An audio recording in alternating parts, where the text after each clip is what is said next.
Siempre nos hemos centrado en que eso es santidad, que santidad es todo lo que no se puede hacer, pero santidad realmente está más del otro lado de lo que sí se puede hacer, y ese es el centro de este mensaje. De hecho, el título de este mensaje, la palabra diferentes, se inspira en un libro de un autor que vamos a estar viendo más adelante, Lucas Leis, donde él habla acerca de esto, que santidad, la palabra santidad se podría decir como diferente.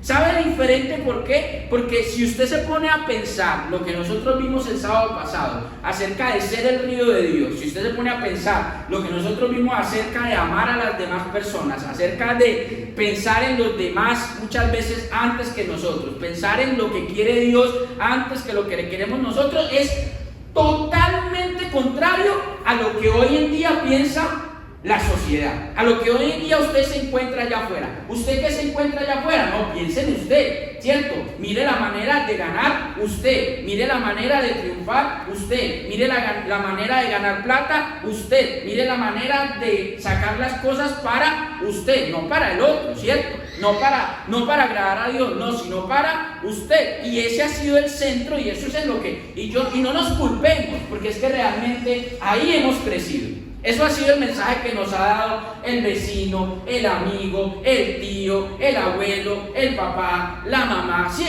con eso hemos crecido. O sea, realmente eso no fue algo que, es que eso lo aprendí en la universidad, o eso lo aprendí fue por ahí. No, eso lo aprendí muchas veces en mi casa, que yo tengo que velar por mí, por mis intereses, por lo que yo quiero, por lo que yo soy, por lo que yo debo de conseguir. Y bajo esa lógica se mueve todo este mundo, en un mundo que es completamente egoísta y que está lleno de pecado, no porque la gente esté pensando en hacer lo malo, sino porque la gente no sabe hacer lo bueno, no piensa en hacer lo bueno, ¿sí? Porque la gente está muy lejos del centro de la palabra de Dios que dijimos, y espero que esté ahí claro en su corazón, que el centro de la palabra de Dios no es los no hacer. Ojo con esto, el centro de la palabra de Dios no son los no hacer, no es no fornicar, no adulterar, no mentir, no robar, no matar, no, ese no es el centro de la palabra de Dios. El centro de la palabra de Dios es amar a Dios sobre todas las cosas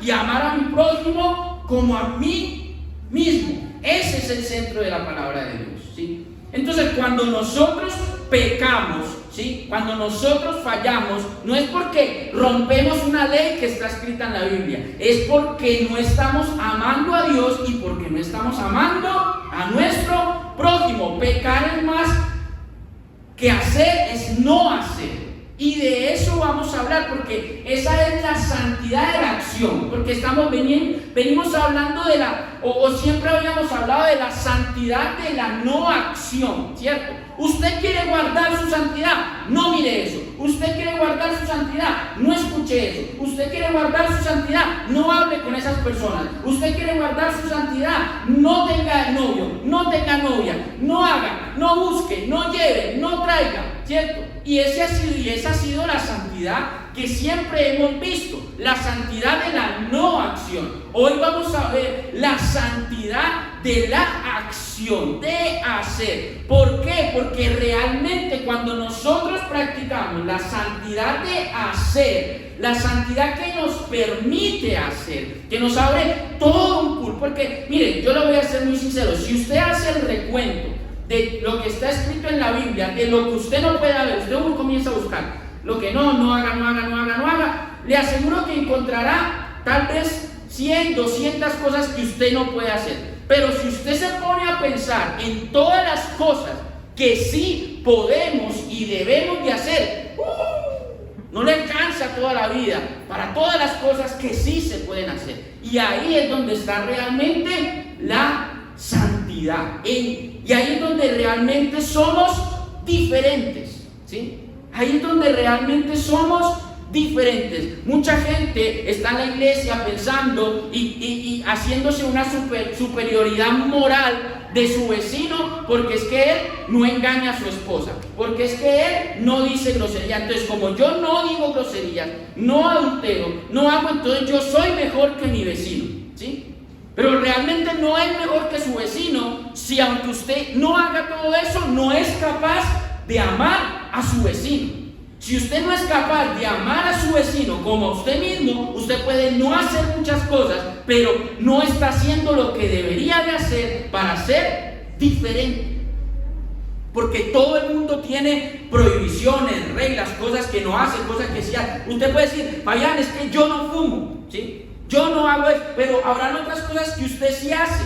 Tal vez usted miente, tal vez usted es orgulloso, tal vez usted es deshonesto, tal vez usted es prepotente, tal vez usted es envidioso, y son tantas cosas que usted dice, es que yo no hago, pero hay cosas que sí realmente está rompiendo la ley, está rompiendo las reglas, y usted cree que es mejor que la persona de al lado, que es mejor que el compañero que se sienta a su lado, es que es muy grosero, es que es muy no sé qué, pero no es mejor que él si usted no es capaz, o no es diferente a él si usted no es capaz de hacer las cosas que realmente valen la pena, que son las que sí se pueden y se deben de hacer.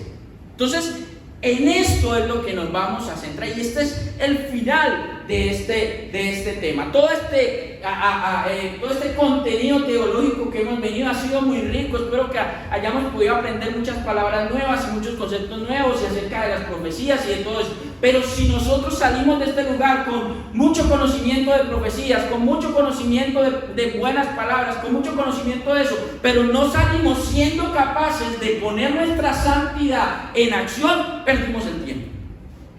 Perdimos el tiempo en este lugar. Así que vamos a empezar con un poco de historia. Recordemos que aquí usted puede participar. Si usted no entiende algo, si usted quiere hacer un aporte, si usted tiene una pregunta, lo puede hacer. Y si yo le pregunto, participe. Gloria al Señor, ¿verdad? Que si no levantan la mano, yo escojo a alguien así al azar, alguien que se ve así como con cara de temeroso, así como que no me mira a mí, no me mira a mí. Ahí llego yo. Así que no ponga esa cara tampoco, ¿listo?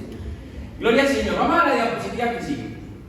Y vamos a ir un poco a la historia, ¿listo? A ver, ¿quién me dice quién es esa escultura? ¿Quién representa esa escultura? ¿Cierto? ¿Ah? Uy, nadie vio historia del arte, ¿no? Se le sonó un nombre como de Ángel, ¿no? Miguel Ángel, eso, ¿sí? Miguel Ángel, ¿cierto? Sino que este es un Miguel Ángel moderno, ¿cierto? Porque viene con gafitas, bacancitas, como las de, bueno, las que se usan ahora, bueno, no sé, ¿cierto? Entonces, a veces no fue la de tu día, pero es un Miguel Ángel moderno. Y vamos a hablar acerca de algo que se llama humanismo, ¿listo? Humanismo, a ver si hay algún filósofo, algún estudioso por aquí, ¿cierto? Que me pueda hablar algo acerca de humanismo. Yo creo que aquí debe haber gente que sabe algo de humanismo, porque de hecho ese tema lo hemos estado hablando en otro escenario. Así que quiero que alguien levante la mano y me diga qué entiende por humanismo. A ver.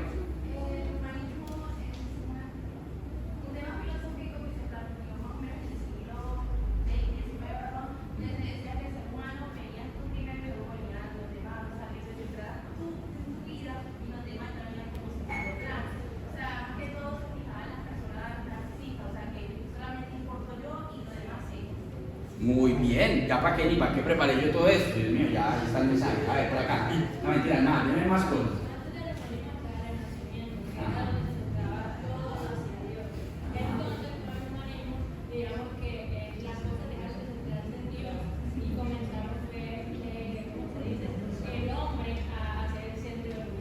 Gloria a Dios, los profesores deben de estar muy orgullosos. Gloria al Señor. ¿Quién más tiene una idea? No, si no es de las clases, puede ser, si no hasta usted dice, ¿qué clase está hablando Fabián? No me preocupe por eso. Pero si usted no tiene otra idea de pronto que ha escuchado, leído, no sé, en algún lugar, la puede dar. A ver, ¿alguien tiene algo más que pueda decir así acerca de humanismo? Bueno, no vamos a buscar conceptos, solamente dígame a qué le suena a qué suena humanismo, o sea, ¿a qué suena?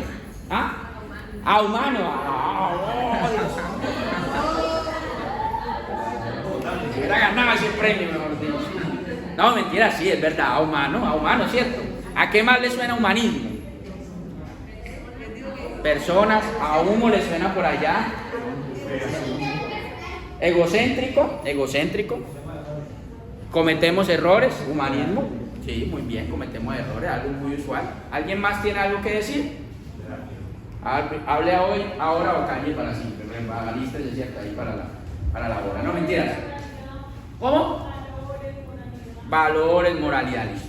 Muy bien, voy a hacerles un recuento acerca de lo que está pasando. Resulta y acontece que, como lo decían, en el siglo, más o menos en el siglo XIV, en el siglo XV, hubo algo en la historia de la humanidad muy importante, un acontecimiento muy importante. Resulta y acontece que hasta ese siglo la Iglesia Católica, que nosotros conocemos, hemos hablado algo de la Iglesia Católica acá, los jefes de la Iglesia Católica habían decidido esconder la Biblia, ¿sí? Es decir, así como usted está, bueno, es que yo quería señalar a alguien que hubiera traído la Biblia, pero no puedo encontrar, a ver, yo, acá, bueno, así como que usted trae la Biblia así, ¿cierto? O que la puede tener en el celular, ahí pues que el celular así, diga, bueno, tengo así ya una pequeñita, ¿cierto?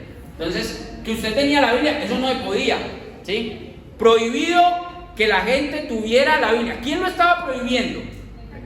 La iglesia. Y eso es una cosa que no le parece como algo raro, ¿no? ¿Cierto? Que la misma iglesia prohíba que se lea la Biblia. Bueno, la iglesia había prohibido que las personas del común y corriente leyeran la Biblia.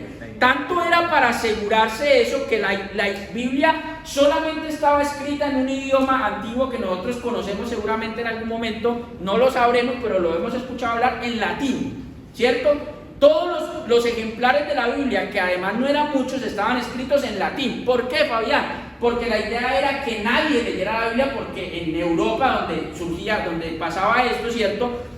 La mayoría de personas no sabían latín, porque el latín se aprendía era en las universidades, ¿sí? No era común hablar latín así ay, vamos a hablar aquí latín, ¿cierto? ¿Cierto? No era común, se aprendía en las universidades. Entonces, el pueblo, lo que somos nosotros, ¿cierto? Aquí de pronto no hay nadie así de la alta alcurnia, bueno. Entonces, el pueblo, lo que somos nosotros, no sabíamos. Es como si dijera, ay, acá hay una Biblia en inglés, ¿quién me la puede leer? ¿Quién sale aquí y me lee la Biblia en inglés? ¿Alguien me la podría leer si yo le dijera a alguien me entiende y me explica lo que dice en la Biblia? La mayoría de nosotros, creo que el 98% no sabríamos leerla ni entenderla. Bueno, eso pasaba, tenían la Biblia en un idioma que nadie la podía entender. La tenían guardada, atada en cadenas, ¿sí? En un atril, en una especie de atril así, en el centro de los monasterios católicos, ¿sí? La tenían así puesta en un atril, atada a una cadena para que no se la pudiesen llevar, y solamente los seminaristas de esos monasterios podían ir y abrir, y como ellos sí, obviamente les estaban enseñando latín, podían entender algo de lo que estaba escrito en la Biblia, ¿cierto? Entonces la Biblia estaba oculta, estaba escondida, el pueblo no la conocía, la gente no la conocía. Resulta que acontece que un hombre se levanta y dice, ¿pero por qué? Porque la Biblia está escondida, ¿cierto? Y él comienza a leer la palabra, porque era un monje, y comienza a leer la palabra y se da cuenta por qué. Dice, claro, porque es que aquí está la verdad, y lo que nos están diciendo la iglesia no es verdad, es mentira. Entonces él se levanta y dice, no puede ser, la gente tiene que poder leer la Biblia. Este hombre se llama Martín Lutero, y este hombre decide publicar unas tesis, decide traducir la Biblia por primera vez a otro idioma diferente al latín, al alemán, y de ahí muchos hombres comienzan a traducir la Biblia a muchos idiomas, y la Biblia comienza a salir de esos lugares escondidos. A partir de este hecho, para el mundo entero, el mundo conocido que era el europeo y el asiático, para el mundo entero, ¿cierto? Comienza algo que se llamó el renacentismo, ¿sí? Veníamos de una época antes del siglo XIV que se llamó ocultismo. ¿Y usted por qué cree que se llamó ocultismo? Porque la Biblia estaba oculta y todo lo que se decía nadie tenía cómo corroborarlo. Hoy en día usted ve una prédica, va a otra iglesia o ve una prédica en YouTube, y si usted dice, ve, eso sí lo dirá la Biblia, usted va y busca el pasaje que le dijeron y corrobora y dice, a ver, si dice eso o no dice eso. Por eso es importante traer la Biblia. Porque usted que yo le está diciendo mentira, escriba ahí otra cosa que no es, usted lo puede corroborar en su Biblia, ¿sí? Pero en ese tiempo no. Entonces toda la sociedad, todo el mundo trabajaba y funcionaba en un sistema de ocultismo, ¿sí? O sea, todo era oculto, todo era, nadie sabe si eso es verdad, todo era en secreto, todo era, ¿sí? Y eso retrasó la evolución de las sociedades. Cuando nace el renacentismo, ¿sí? Surge a partir de esto, la Biblia, logró que los artistas, los poetas, porque eso es el renacentismo. El renacentismo es un mover artístico y del pensamiento del filósofo, del científico, que permite que todo el mundo comience a desarrollar arte, comience a desarrollar y todo eso, y a partir de ahí surgen artistas como Miguel Ángel, como Picasso, surgen grandes científicos, grandes filósofos a partir de ese renacentismo. Pero ese renacentismo surge con una idea, ¿sí? La música que se hacía era para alabar a Dios. Las pinturas que se hacían eran para Dios. ¿Dónde están las grandes pinturas que recordamos justamente de esos siglos del renacentismo? Dígame usted dónde están. En las iglesias. ¿Sí? ¿Dónde está la más obra grande, cierto, de Miguel Ángel? Está en una iglesia, ¿cierto? Y la mayoría de las obras portentosas que recordamos de aquella época se hicieron en las iglesias porque este arte surgía para alabar a Dios. Pero hubo un inconveniente, ¿sí? Un inconveniente y fue lo que decía nuestra amiga Juliana, y es que con este tema del renacentismo, de que la gente comenzó, ¿cierto?, a desarrollar el pensamiento, se le comenzaron a venir las ideas, se le comenzaron a venir toda esta cuestión, el hombre comenzó a decir, ve, pero yo soy muy inteligente, ve, pero yo soy muy bueno pintando, yo soy muy bueno escribiendo, yo soy muy bueno haciendo poesía, yo soy muy bueno. Yo soy muy bueno, yo soy muy bueno, yo soy muy bueno. El filósofo comenzó a pensar, ven acá, y nosotros ¿por qué hacemos todo esto y pensamos todo esto y giramos todo esto alrededor de Dios? ¿Será que realmente sí habrá un Dios? ¿Será que realmente, o quién ha visto a Dios o quién conoce a Dios? ¿Será que lo que está escrito en la Biblia sí es verdad? Nosotros ¿por qué creemos en la Biblia? Sí, eso ¿quién lo puede comprobar? Y el hombre comienza a pensar y a pensar. Y a partir de eso comienza justamente lo que estamos hablando ahora, que es humanismo. Humanismo, como lo decían ahorita, es una corriente de pensamiento que se centra en que el hombre, ojo con esto, en que el hombre es el Dios del hombre. Así de sencillo. ¿Por qué humanismo tiene tanta fuerza y por qué humanismo tiene tanta potencia? No tanto en estos siglos, sino en siglos venideros. Porque es más fácil de entender, más fácil de comprender y más fácil de vivir y más conveniente, ¿sí? Porque ¿qué me gusta más a mí que me digan que yo soy mi propio Dios? Es decir, yo me tengo que cuidar, yo me tengo que sentir bien, ¿sí? Yo me tengo que... Porque eso es algo que nosotros tenemos, vea, si usted no se quiere, ¿quién lo va a querer? ¿Cierto? Y eso es algo que nosotros ponemos, entonces eso me conviene porque yo me hago bien, yo me trato bien, yo me compro todo bien, yo me hago todo porque de cierta manera, usted cree que, vayan, pero ¿quién piensa que uno es su propio Dios? Usted piensa que no, pero realmente pensamos que no, pero actuamos como sí. Y realmente esa es la fuerza del humanismo. La fuerza del humanismo no es el pensamiento. Usted dirá, vayan, yo jamás he leído del humanismo. Jamás he leído ni un filósofo, ni un autor, ni un pensador acerca del humanismo, ni los autores psicológicos, ni absolutamente nada de eso lo he leído. No lo he leído, pero muchas veces lo hemos practicado y lo hemos vivido. Le voy a decir, por ejemplo, algo que hace parte de la raíz del humanismo, ¿sí? Eso fue el año pasado, sí, la Corte Suprema de Justicia decidió aprobar, por estatuto de la Corte Suprema de Justicia, ¿cierto?, la legalización del aborto hasta los 6 meses, ¿cierto? La legalización del aborto hasta los 6 meses. Esa concepción, ¿sí?, de que se debería de aceptar como ley y como permitido y como bien visto que una mujer aborte su bebé, la verdad uno no lo concibe en ningún momento, pero en una etapa tan avanzada como los 6 meses, ¿eso bajo qué fundamento se hace? ¿Alguien sabe, alguien escuchó acerca de eso y cuál fue el argumento de la Corte Suprema de Justicia? Fue que la mujer tiene derecho a decidir sobre su cuerpo, ¿cierto? A que es lo que le conviene a la mujer, a que la decisión se toma bajo la conveniencia de la mujer, ¿sí? Pero están matando a la mujer, están acabando con la vida de la mujer. ¿Con la vida de quién están acabando? Con la vida del bebé, ¿sí? Y esto es un fundamento del humanismo, ¿sí? Del pensamiento humanista, porque ¿qué está diciendo? Piense en usted. Es que yo no lo tenía planeado, es que fue un accidente, es que fue algo que pasó, es que yo no lo quería, es que me falló, es que esto, es que lo otro, es que me equivoqué, ¿cierto? Entonces usted, ¿qué debe hacer bajo esa circunstancia? Piense en usted. Y obviamente tenga por poco o por nada algo que de cierta manera, o alguien que es menor que usted, ¿cierto?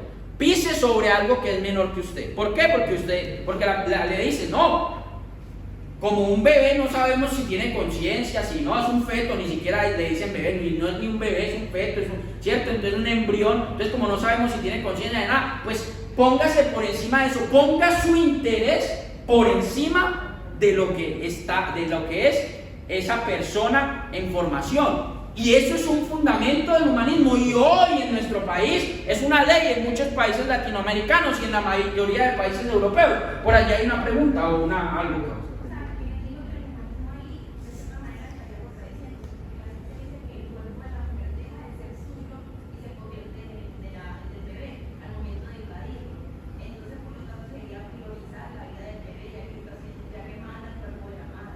Sí, aquí ¿cuál es la cuestión? Pues que ¿quién decide? El bebé. No. Quien tiene que decidir es la madre. Y si decide la madre, ¿a quién va a poner por prioridad? A ella.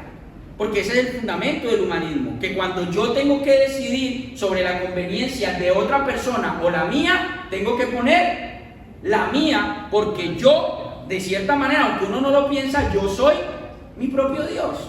¿Sí? Y el Dios en el que pensamos no existe realmente para el humanismo. Entonces es más fácil, porque usted dice, yo existo, yo soy persona, yo soy alma, yo soy cuerpo, yo soy, el humanismo podría pensar, usted es energía, usted, bueno, lo que sea, sí, pero usted es, y usted se siente, se toca. Entonces creer en que nosotros somos nuestro propio Dios es más fácil que creer en el Dios de la Biblia, que nunca lo hemos visto, que muchos tal vez dicen, yo ni siquiera lo he escuchado, lo único que he escuchado es de él, mas no lo he escuchado a él. Entonces es más fácil creer en que yo soy en que es Dios. Entonces el humanismo se mete en todo lado y comienza a permear. Se dice que realmente el impacto del humanismo no fue en el siglo XV, en el siglo XVI, en el siglo XVII, no, realmente el impacto del humanismo vino a caer prácticamente a finales del siglo a finales del siglo XIX y comienzos del siglo XX.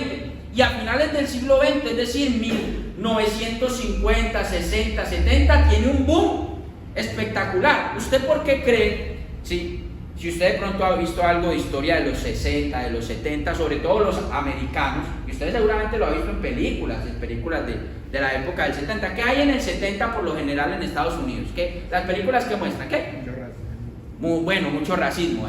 Bien, eso está muy bien. El racismo en Estados Unidos no viene del 70, el racismo en Estados Unidos viene desde la colonización americana y desde Europa, desde la traída de los africanos, de las personas de color de África, ¿cierto? Pero realmente, ¿qué hay en el 70 en las películas? ¿Alguien que recuerde qué hay en el 70? Cosas así como cómo se vestían, a ver. Los hippies, ¿cierto? Música disco, el auge sobre todo de la discoteca. Mire, en los 70 en Estados Unidos hay el auge de las siguientes cosas que antes de eso no eran auge. Discotecas, ¿cierto? Música pues movida, música disco, todo este asunto. Un pensamiento de paz, de amor, que viene de todo esto que nosotros conocemos como los hippies, ¿cierto? Viene además con ellos un movimiento muy fuerte con el tema de las drogas, sobre todo la marihuana. Viene con ellos un movimiento muy fuerte del alcohol, del libertinaje. Viene un movimiento muy fuerte de la libertad sexual, ¿cierto? Viene un movimiento muy fuerte de que usted haga con su cuerpo justamente lo que estamos diciendo, lo que a usted se le dé la gana. Todo eso viene y nace o surge muy fuerte en Estados Unidos en los años 70, ¿sí? Y ahí es donde realmente el humanismo tiene un impacto. ¿Por qué? Porque los jóvenes estaban así como que, bueno, ¿qué hacemos? ¿Cierto? Es cierto, como que sí. Y entonces de repente alguien comienza a hablar, pero es que Dios no existe, pero es que ¿quién nos comprueba la existencia de Dios? Pero es que Dios es un pensamiento del hombre. Y realmente lo que importa para el hombre debe ser el hombre. Entonces cuando usted le dice, bueno, si lo que importa para mí debo de ser yo, pues a mí qué me importa el otro, ¿cierto? Entonces yo voy a hacer lo que yo quiero, yo voy a hacer lo que a mí me gusta, yo voy a hacer lo que a mí no me importa lo que diga la gente. Y justamente eso viene en los años 70 americanos. Viene un pensamiento de cierta manera anarquía. Yo hago lo que a mí se me dé la gana, yo me voy para donde yo quiera, yo hago como yo quiera, ¿cierto? Destrucción de la propiedad pública es algo muy frecuente en los años. Usted, por ejemplo, ve hoy en día todo este tema de que, por ejemplo, hacen una protesta en Bogotá y ¿qué es lo primero que se daña? El Transmilenio, ¿sí? El Transmilenio. O el Ocoel, encienden la piedra, queman los carros, todo. Y uno dice, ¿eso de dónde viene? Eso viene de allá, ¿sí? De los 70 en Estados Unidos, donde comenzaron a hacer protestas y todo lo que, ¿quién sufría? Sufría todo lo público, las aceras, las calles, todo lo público, los trenes, todo eso. Y eso viene de allá. ¿Por qué? Porque usted dice, es que yo hago lo que a mí se me dé la gana, a mí me interesa es lo mío, yo tengo que poner mi interés por encima de los demás, ¿sí? Y eso viene de una corriente, de un pensamiento humanista, ¿sí? Y usted dice, bueno, Fabián, pero ¿sabe qué más viene de un pensamiento humanista? Lo que no, y por eso justamente el humanismo toma tanta fuerza a comienzos del siglo XX. El consumismo viene de un pensamiento humanista, ¿sí? Porque entonces usted, como usted es su Dios, usted entonces necesita cosas, ¿sí? Usted necesita comprar carros, usted necesita comprar casas, usted necesita comprar ropa, usted necesita comprar celular, usted necesita comprar computador, usted necesita tablet, usted necesita los últimos zapatos, necesita cadena, necesita que la cadena sea de oro, ¿cierto? Y las empresas que dieron, pues muy bueno, porque si la gente cree que necesita todo eso, ¿quién se lo va a dar? Las empresas. Entonces es como un negocio, ¿cierto? Por ejemplo, ¿qué hacen las empresas hoy en día? Y eso comenzó a inicios del siglo XX, ¿cierto? Ellos dicen, ¿qué le está gustando a la gente? O más bien ni siquiera ¿qué le está gustando? Tenemos un producto, ¿cierto? Por decir algo, cigarrillos. Supongamos las tabacaleras, que fue algo que hicieron mucho. Tenemos un producto, cigarrillos, pero ¿quién fuma cigarrillos? Nadie, eso sabe un maluco, uno se ahoga, eso es algo que a la primera fumada nadie se vuelve adicto al cigarrillo. ¿Sí me va a entender? Usted fuma la primera vez y esa vaina le mete por acá, le arde la garganta, le arden los ojos. Entonces nadie se vuelve adicto al cigarrillo a la primera fumada. Pero ¿qué hacen las tabacaleras para que la gente consuma el cigarrillo? ¿Sabe cuáles eran las propagandas de los cigarrillos hace 20, 15 años, no yéndonos tan lejos? Eran unos muchachos, ¿cierto? Parados afuera de una discoteca en un carro muy bonito, último modelo, con ropa muy fina, ¿cierto? Y de repente alguien llegaba y decía, ¿qué tienes ahí? Y sacaba un cigarrillo y se lo comenzaba a fumar. Era una imagen de lo que en ese momento todo joven querría, ¿cierto? Estaba el man ahí, de repente llega la novia, llega una muchacha mona, ¿cierto? 90, 60, 90, súper bonita, y le dice, ¿tienes fuego? Y saca un cigarrillo y lo prende. Esas eran las propagandas de los cigarrillos, ¿sí? ¿Por qué? Porque la empresa está pensando en lo que quiere venderle a usted. Entonces lo va a poner a que usted piense que usted necesita eso, ¿sí? Que usted lo necesita, que usted no puede vivir sin eso, que eso lo va a volver una persona más pupi, más, no sé, más, ¿cómo se diría ahora? Es que en mi tiempo se usaban otras palabras. A ver, lo va a volver una persona más a la moda, una persona de más influencia, será, digamos, la palabra de hoy en día, ¿cierto? Una persona más pro, más top, ¿cierto? Entonces le ponen las cosas ahí con los intereses que usted quiere, que usted tiene, ¿sí? Y eso es, ¿y qué es el fundamento de eso? Humanismo, ¿sí? Lo que yo quiero, lo que yo necesito, ¿sí?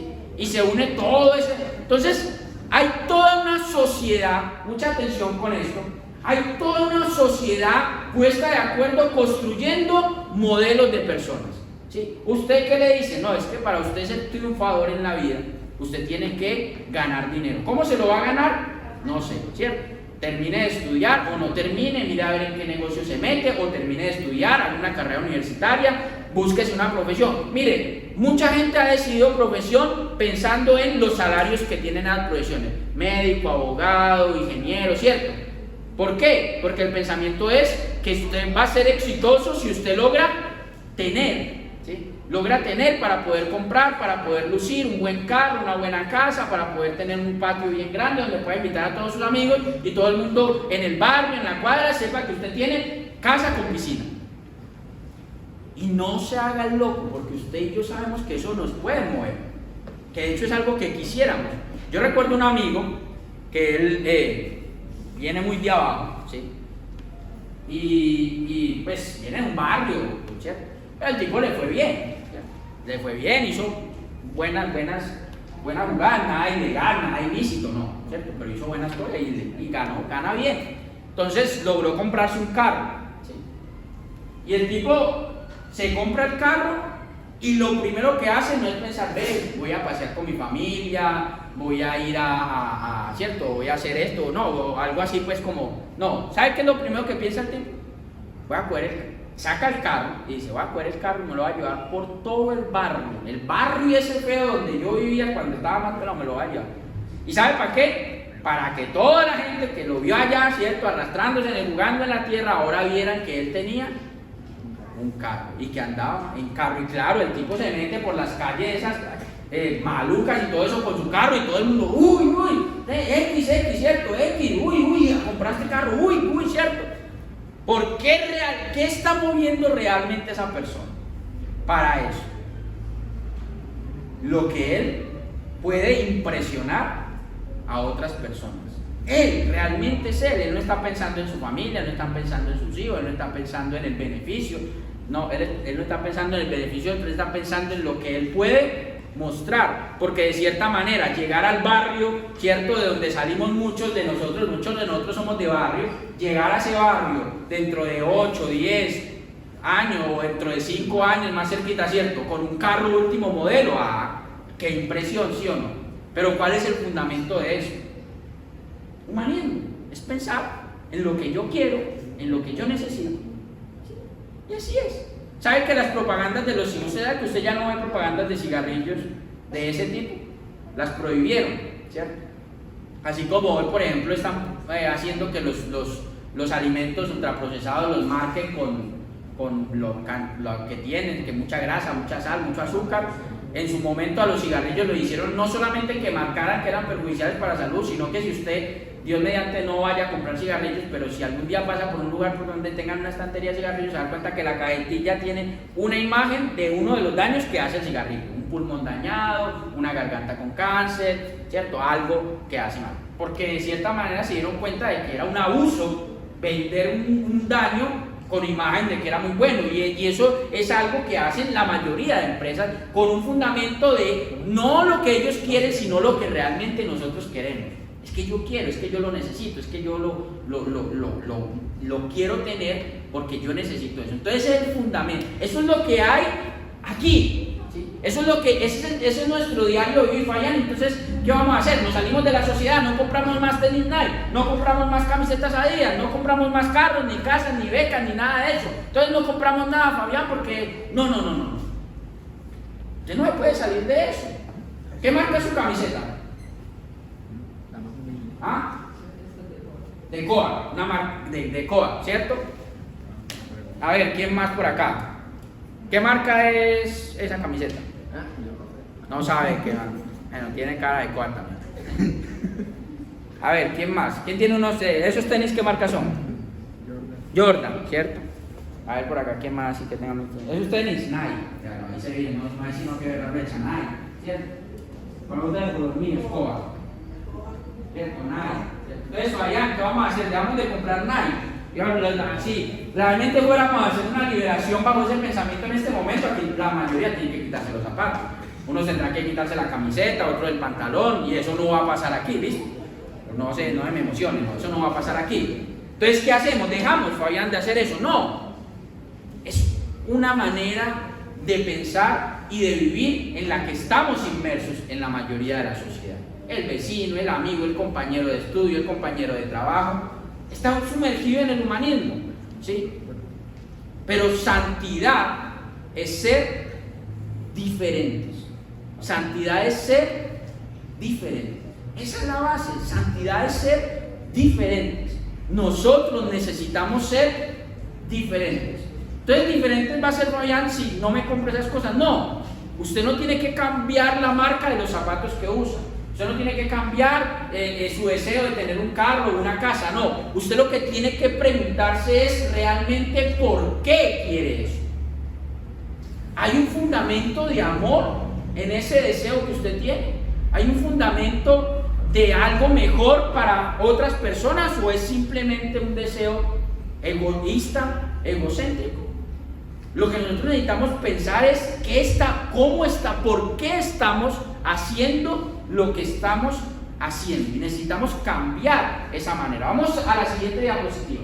Vamos entonces a Romanos capítulo 12, versículo 2.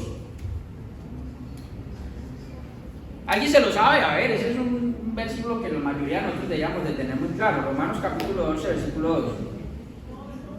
No os conforméis.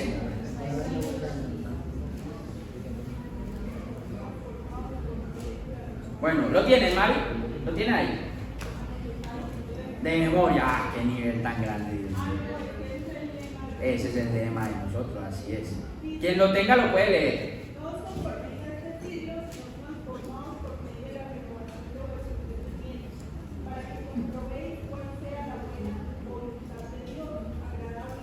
Listo. El apóstol Pablo en este pasaje, aunque fue escrito hace casi, creo yo, tal vez más, pero casi 2000 años atrás, ¿sí? En este pasaje nos está diciendo: no te conformes. Dice no os conforméis porque esa es la traducción, pero la palabra es no te conformes. No te conformes ¿a qué?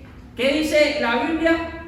No te conformes a este siglo. ¿A cuál? ¿Al siglo del apóstol Pablo? ¿Al siglo primero? ¿Al siglo segundo? No. ¿A cuál siglo?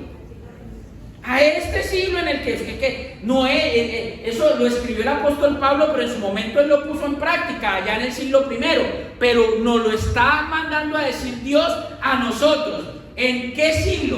En el siglo 21. Este es el siglo en el que la Biblia nos está diciendo, en el que Dios nos está diciendo: no te conformes a este siglo, sino que más bien transfórmate, cambia. Está diciendo: sé diferente. Porque este siglo está lleno de absolutamente todo lo que nosotros hemos venido hablando. Y de cuántas cosas más que tal vez no nos alcanzaría la noche. Si nos pusiéramos acá a decir, pues dígame las cosas malas de este siglo. No, usted me haría una lista de toda la noche, ¿cierto? Pero lo que nos está diciendo la palabra es: sí, nosotros estamos en este siglo. Usted está en un colegio, o está en una universidad X, o está en un barrio X, y usted probablemente de ese barrio, de esa universidad, de ese colegio no se puede ir mañana, ¿sí? No puede decir: me salgo del colegio, me salgo de la universidad, me voy del barrio. No, ahí va a tener que estar unos cuantos meses o años más, ¿sí? Y está en ese lugar. Lo que usted tiene que hacer no es salir de ese lugar. Lo que usted tiene que hacer es no conformarse con lo que hay en ese lugar, sino transformar esa manera de pensar que hay en esos lugares donde usted tiene que estar. Esa es la verdad. Y eso es lo que nos está mandando la palabra: a que no nos conformemos, a que seamos diferentes. Vamos a la diapositiva que sigue.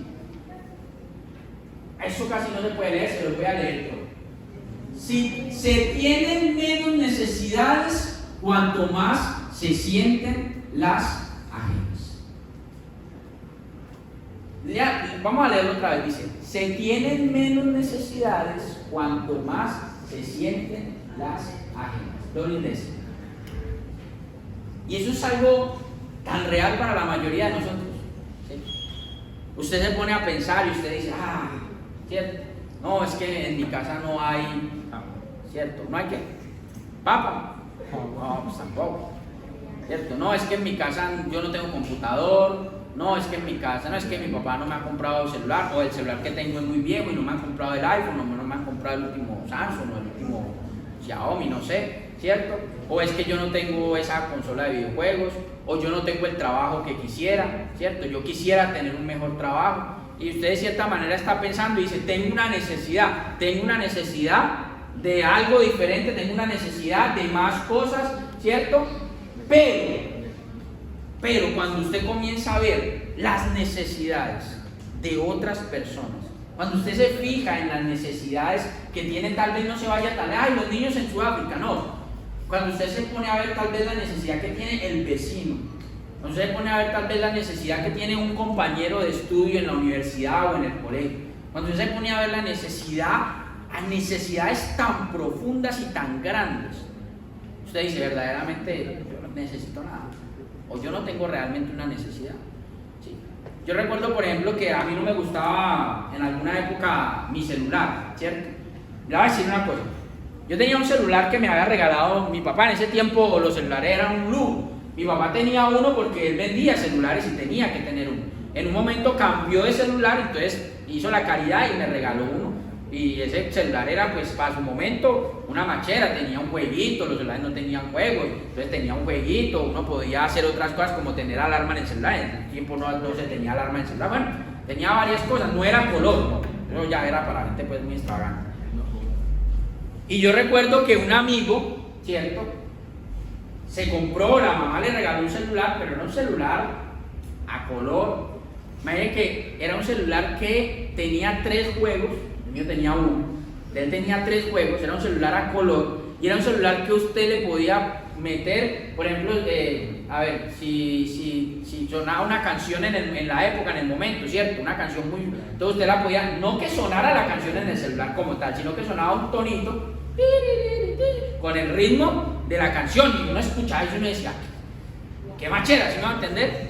Y entonces, mire lo que pasa, cuando yo veo ese celular de ese amigo, esa machera de celular, yo tenía celular, pero yo miro mi celular y ¿sabe qué viene a mi mente? Necesito otro celular, necesito cambiar mi celular, porque este celular no es a color, porque este celular no tiene sino un solo juego, porque este celular no tiene esto, X o Y, ¿cierto? ¿Y sabe cuándo yo valoré y me di cuenta de que yo no necesitaba otro celular?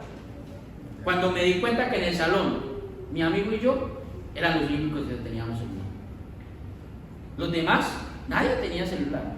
Porque en ese momento literalmente eso era casi como un lujo. Como les digo, no era que yo tuviera pues mucho dinero, sino que, como mi papá pues se metió en el celular, pues. Pero eso era la única razón. Y yo y mi amigo eran los únicos que teníamos celular en ese momento. Cuando yo miro a los demás amigos míos que me dicen, uy, tiene celular, uy, la cuestión, yo digo, yo no necesito un celular con el que tengo. Y eso es lo que dice ahí. Cuando usted mira lo que las demás personas necesitan, usted se da cuenta realmente de que usted no necesita tantas cosas, que sus necesidades son menos de las que usted tal vez pensaba. ¿Sabe que eso es una esencia de la Biblia y una contrariedad del humanismo? El humanismo no lo manda a usted a mirar lo que el otro necesita. El humanismo no lo manda a usted a pensar en lo que la otra persona le hace falta. El humanismo siempre lo está mandando a usted a pensar en lo que usted necesita, en lo que usted quiere, en lo que usted desea, en lo que usted debe de conseguir, más no en lo que la otra persona. Pero la mente se nos abre y se nos quita un velo cuando nosotros seguimos lo que está escrito en la palabra. Eso es una simple frase, pero está revelando una verdad que está escrita en la Biblia. Cuando usted aprende a amar a su prójimo, a mirar la necesidad de su prójimo, a ver lo que le hace falta a su prójimo, usted se comienza a dar cuenta de que realmente no necesita tantas cosas y que puede vivir sin muchas de las cosas que usted creyó y pensó y juraría que usted no podía vivir sin esas cosas. Y eso es ser diferente. Vamos a la diapositiva que sigue. Ay, Dios mío, bueno, Gloria, otra media hora. La esperanza. Mire, la esperanza es lo último que se pierde. No es lo último que se pierde. La esperanza nunca se debe perder. ¿Sí? La esperanza nunca se debe perder. ¿Sabe por qué? Porque la esperanza mueve la santidad. ¿Sabe por qué la gente puede tomar buenas decisiones en su vida? ¿Sabe por qué la gente toma realmente? Miren, yo les voy a ser muy sincero. La persona más desesperanzada es la persona que por lo general toma peores decisiones. ¿Sí? ¿Por qué? Porque piensa que no hay futuro, piensa que el mañana no importa, piensa que realmente no tiene propósito en la vida. Entonces, ¿para qué pensar en tomar buenas decisiones? Más bien pienso en hacer lo que me satisfaga hoy, ¿sí? Lo que me satisfaga hoy. Y sabe que si usted se pone a pensar, y si usted tiene, como todos tenemos una historia de vida, y usted se recuerda malas decisiones que usted tomó en algún momento, usted se va a dar cuenta de que la mayoría de esas malas decisiones las tomó en un momento de desesperanza, ¿sí? Las tomó en un momento de desesperanza, en un momento en el que usted decía, no hay nada por qué luchar, no hay nada que valga la pena, me dejó la novia, me dejó el novio, me traicionó el amigo, de cierta manera puede venir a la mente el pensamiento, mi papá o mi mamá me abandonó, yo realmente no tengo como que ¿cierto? Yo no voy a entrar a la universidad. No, toma malas decisiones, y mucha gente toma malas decisiones porque piensa, ¿yo cuándo voy a entrar a una universidad? ¿Sí?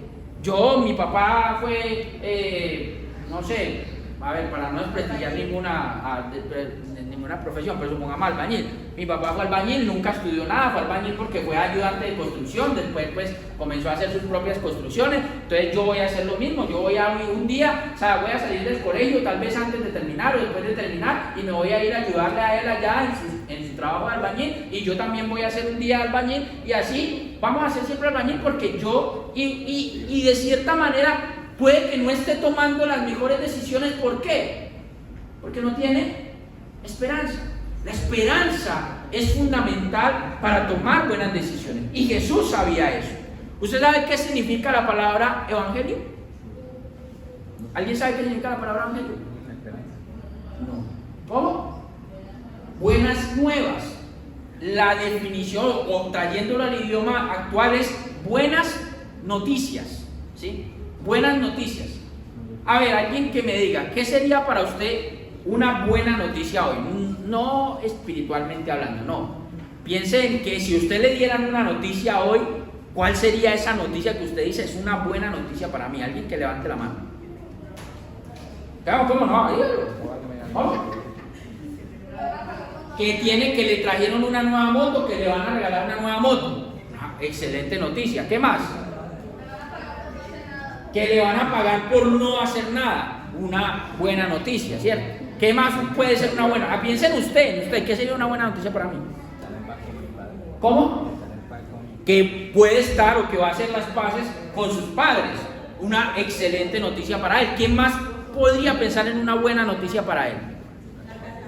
Una casa propia, que el día de mañana lo llame y diga, le fue aprobado el crédito o el subsidio, o hay una herencia, por decir algo, y va a tener su casa propia. Una excelente noticia. Y cuando usted piensa que su mamá va a conseguir un nuevo trabajo, ¿cierto? Una excelente noticia.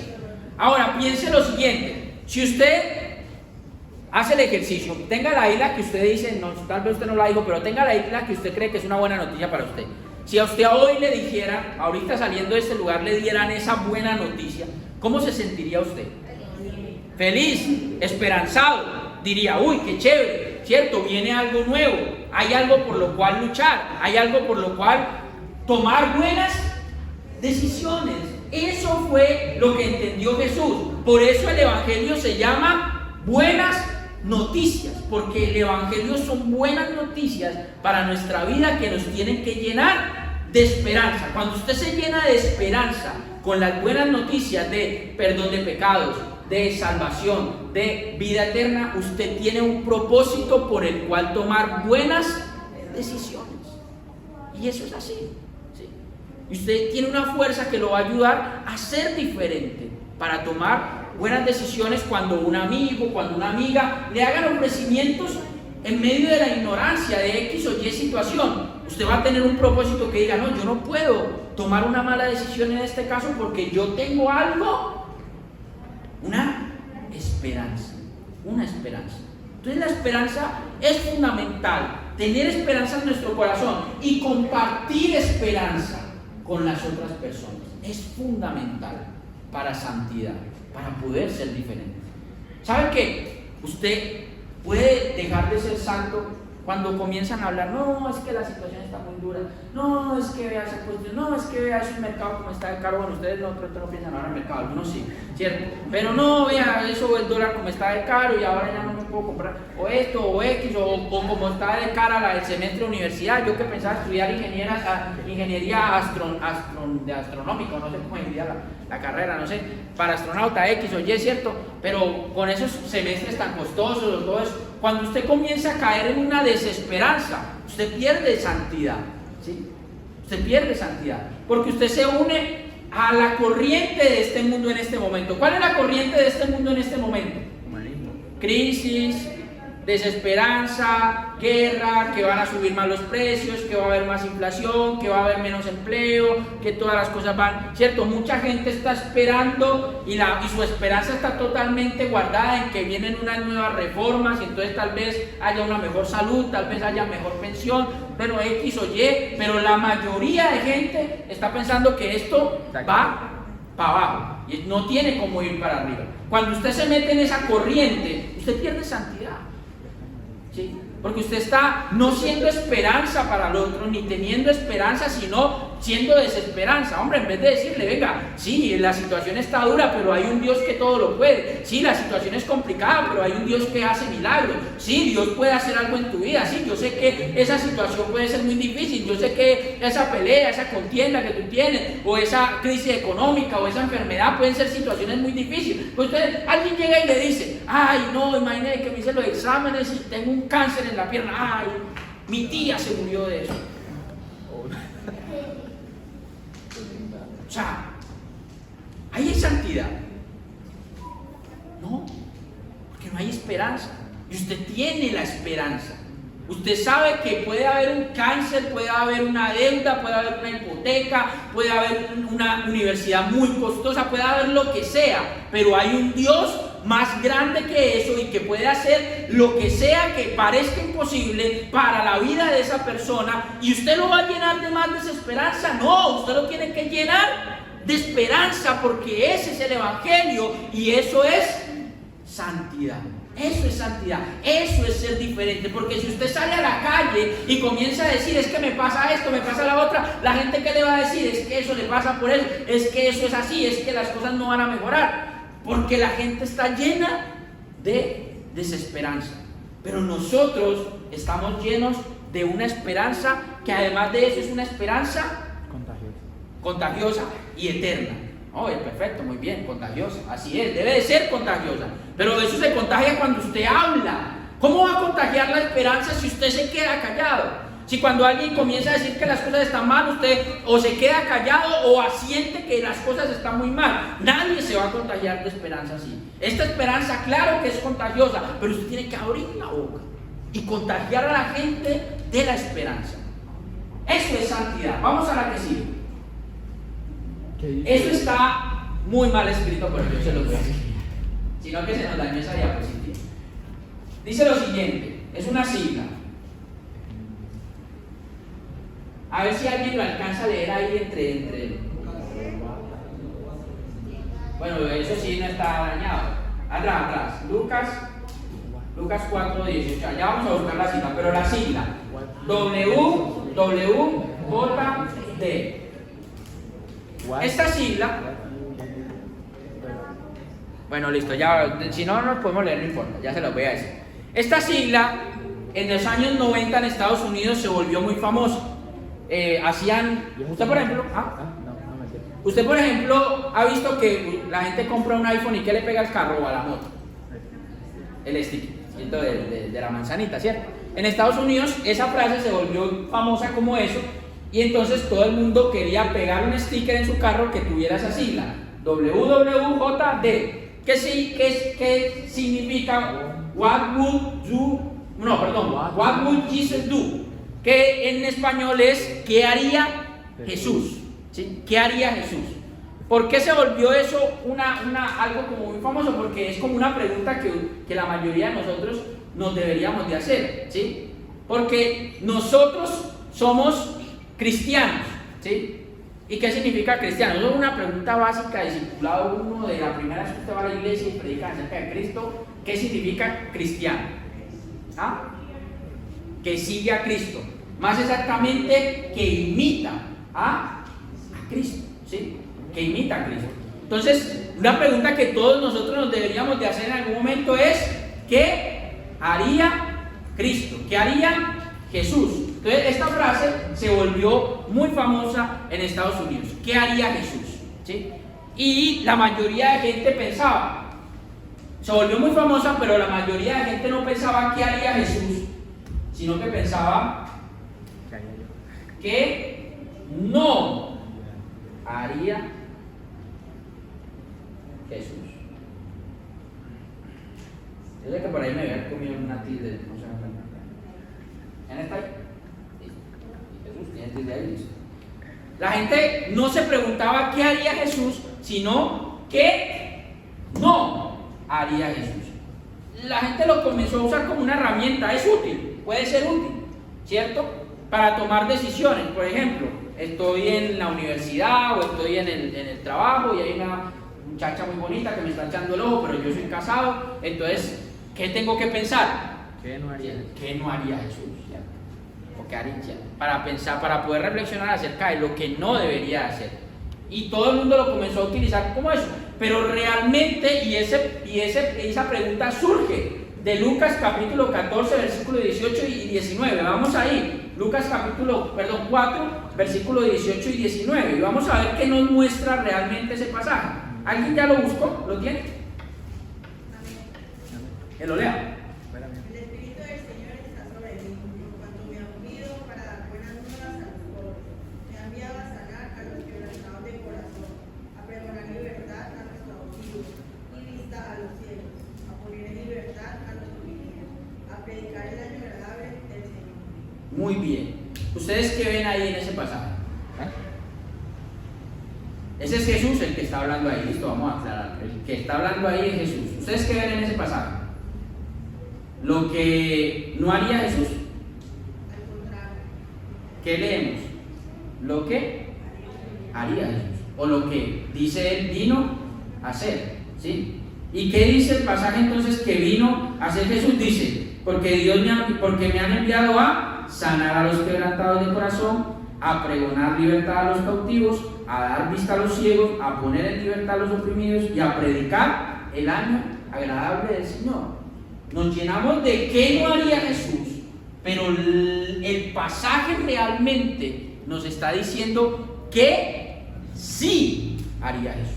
Y cuando nosotros decimos que somos imitadores de Cristo, no somos tanto imitadores, o sea, sí debemos obviamente ser imitadores de Cristo en las cosas que obviamente no haría, en las cosas que conocemos comúnmente o clásicamente como pecado, ¿cierto? Lo que está escrito en la Biblia. Yo aquí no vine a hacer una alusión de que usted no tiene que obedecer la Biblia, no. Claro que debemos obedecer lo que está escrito en la palabra de Dios. Claro que debemos de guardarnos del pecado que conocemos como tal, ¿cierto? Claro que debemos de buscar la presencia de Dios. Pero estamos tan centrados en lo que no debemos de hacer que no estamos prestando atención en lo que sí debemos hacer. Y Jesús dedica más parte de su vida a hacer que no hacer. Y eso lo vimos el sábado pasado. Jesús se dedicó su ministerio aquí en la tierra justamente a eso. Usted lee los evangelios y se va a dar cuenta de un Jesús que sana, de un Jesús que liberta, de un Jesús que perdona, de un Jesús que ama, de un Jesús que ayuda, ¿sí? Usted lee la Biblia y se da cuenta. Se va a dar cuenta de un Jesús que se acerca a la gente, ¿sí? Porque mire, la mayoría de nosotros estamos acostumbrados, qué pena, pero uy, ese está muy torcido, pero bueno, ese va hacia abajo. Nosotros estamos acostumbrados a que nos digan, aléjese de esa gente. ¿Sí o no? Aléjese de esa gente. No se junte con esa gente. Y hay un versículo que la mayoría usa y dice, porque las malas conversaciones corrompen las buenas costumbres, ¿cierto? Entonces más bien no se acerque. Pero si usted ve a Jesús, usted no ve a un Jesús que no se acerca. Usted ve a un Jesús que se acerca.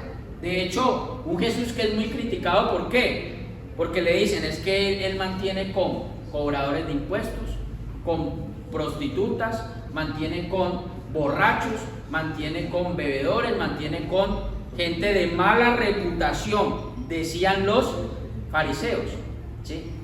Él se conoció, Jesús se conoció porque sí se acercaba a la gente. Usted se tiene que guardar en cuanto a las relaciones de con quién se relaciona en confianza, a quién le cuenta sus cosas, quién es su amigo, su mejor amigo, ¿sí? Pero si es para dar esperanza, si es para ayudar, si es para dar una mano, si es para pensar en la necesidad, usted no puede andar, y es que yo no me junto con esa gente. No, usted se tiene que acercar a la gente, sino cómo la va a amar, sino cómo va a ayudar. Les voy a contar lo siguiente, ya para terminar. Mi esposa estudia en la universidad y estudia psicología, y ustedes saben que la universidad, los que han pasado por la universidad o los que van a pasar por la universidad, les aviso una vez, es un ambiente pesado, ¿sí? Es un ambiente pesado porque hay de todo. Usted en la universidad se encuentra gente de todo, con todo tipo de prácticas, de costumbres.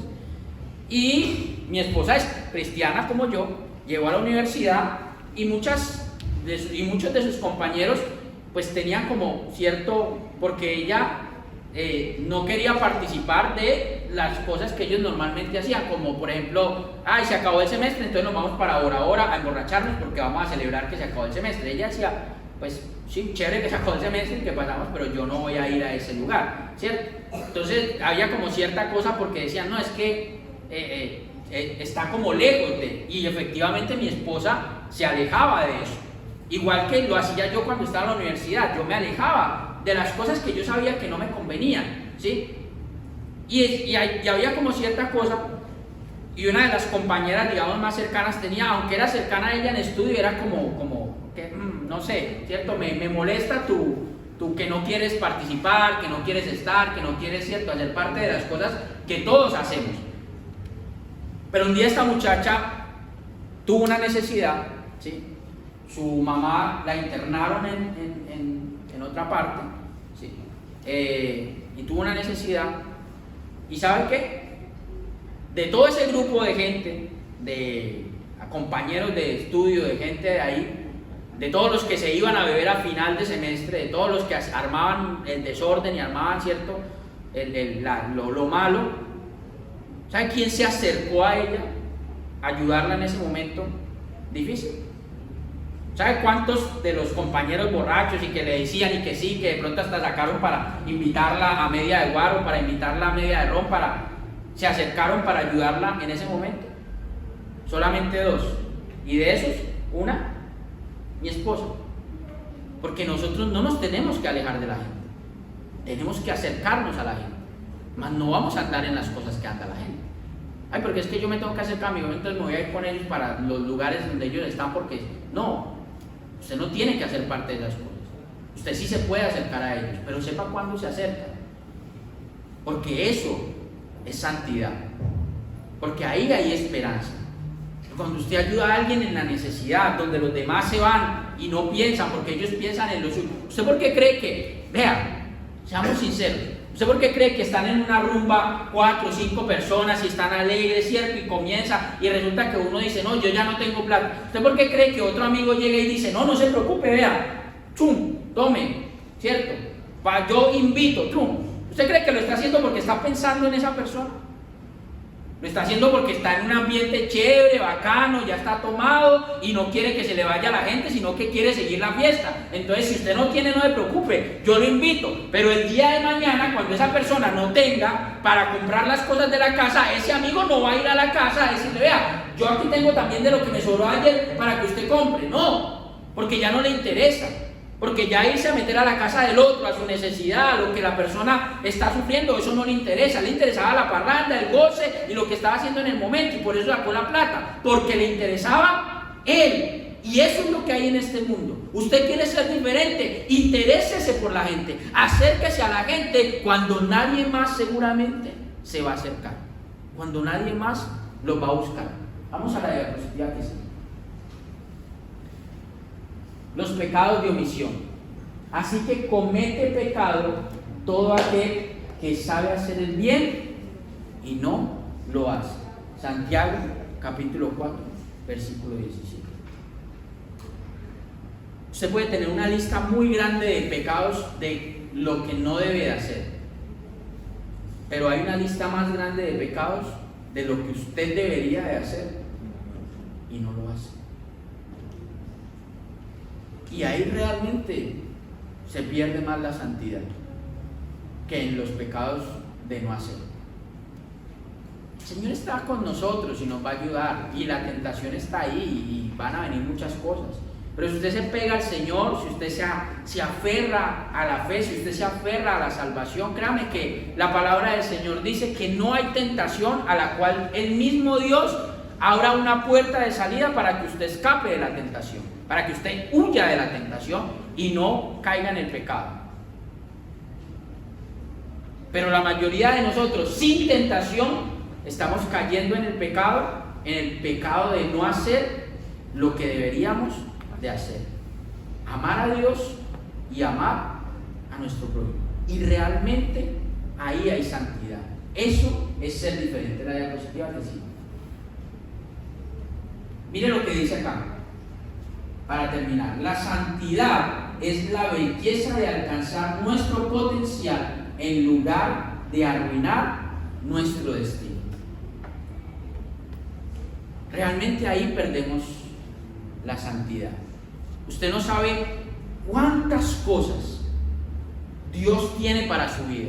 Dios lo hizo a usted. Él sabe exactamente para qué lo hizo. Mire, usted no alcanza a imaginar el potencial que Dios puso dentro de usted. Las cosas que Dios puso, ese sueño, esas metas, todo lo que usted va a poder alcanzar. Pero lo va a alcanzar cuando usted decida comenzar a caminar realmente en santidad. Porque santidad ayuda a alcanzar el potencial. Más falta de santidad, por lo general, termina arruinando nuestro propósito. Y yo no sé usted, pero la verdad yo no quisiera arruinar el propósito que tiene Dios para mi vida, ¿sí? Y ese propósito está en un camino donde nosotros vamos andando, y como lo decíamos el sábado anterior, somos un río. Ese propósito tiene que ver con el río que nosotros somos. El camino hacia el propósito, el camino que seguía el río en la visión de Ezequiel hacia el mar muerto, era un camino de desierto, era un camino de muerte. Los lugares por donde Dios lo va a llevar a usted, los lugares por donde Dios lo va a trazar el camino hacia el propósito de su vida, van a ser lugares probablemente muy oscuros, muy difíciles, llenos de pecados, llenos de locura, llenos de cosas que no le agradan a Dios. Pero usted tiene que caminar por esos caminos, va a tener que caminar por esos caminos. Pero usted no es como los demás, usted es diferente. De su interior brota un río de agua que no solamente va a pasar por esos lugares, sino que, como lo mostraba la visión de Ezequiel, usted va a comenzar a transformar los lugares por donde usted pasa. No va a dejar de pasar por ahí, va a pasar por ahí, pero usted va a ser una figura que transforma, que es diferente y que va a ser diferentes a muchas más personas. Y ahí es donde realmente nosotros somos santos. Eso no es imposible. Quítese de su cabeza que ser santo es imposible, que santos son los que partieron con el Señor y murieron y los santificaron. No, esos ya están muertos, no son para nada santos. Si fueron al cielo y están en la presencia del Señor, santos están allá en la presencia del Señor. Pero su cuerpo se deshizo y eso ya no es nada. No es santo. Aquí no son santos. Aquí los santos somos nosotros. Diga, aquí el santo soy yo. Dígalo sin miedo. Mire que el primer día dijimos, ¿quién es santo? Y todo el mundo dijo, no, pues ¿quién va a ser santo? Pero hoy podemos decir, diga, aquí el santo soy yo. El santo soy yo. Yo soy el que porto la santidad de Dios. Yo soy el que la llevo. Amando a las personas, amando a Dios sobre todas las cosas, poniendo los deseos de Dios primero y poniendo a las personas y sus necesidades segundo ahí realmente nosotros podemos ser santos. Yo le invito a que se coloque sobre eso.